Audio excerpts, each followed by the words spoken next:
आप सुन रहे हैं एजी एंटरटेनमेंट की धमाकेदार प्रस्तुति। DJ Santosh Raj.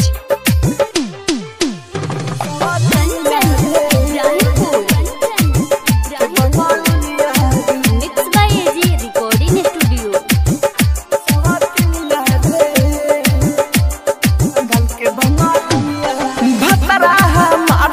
DJ Santosh Raj.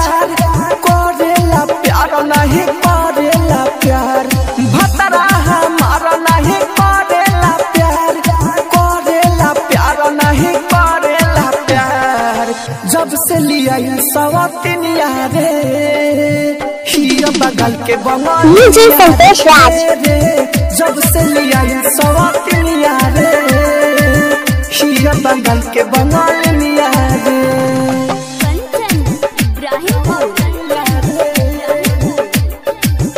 DJ Santosh Raj. Mix by AG recording studio.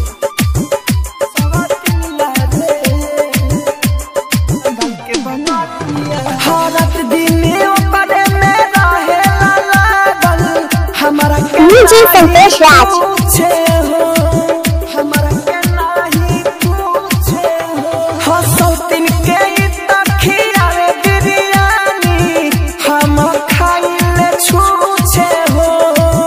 DJ Santosh राज।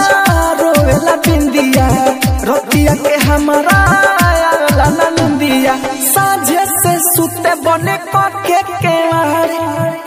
केवाड़ बना कोके केवाड़। डीजे संतोष राज। सवातिनिया रे हिया बंगाल के बंगालिनिया रे। हाँ हाँ जब से लिया सवातिनिया रे हिया बंगाल के बंगालिनिया रे।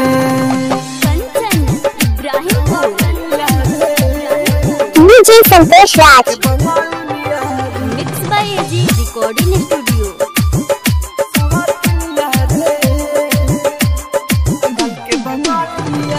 देखी रहनिया मन बुताइल चल जाई मैं कारा घर से। डीजे संतोष राज। फोन के रोज पूछेला बतिया माहिर मुके से नहीं हरा से। जा तू सुधार हो राहुल राजधानी। डीजे संतोष राज। फेर जवानी देखो ना हद कइले बाड़े पार। हाँ बाड़े पार कइले बाड़े पार। जब से लिया सवातिनिया रे डीजे संतोष राज। हिया बंगाल के बंगालिनिया रे। हाँ हाँ जब से लिया सवातिनिया रे हिया बंगाल के बंगालिनिया रे। Recording studio Roshanpur.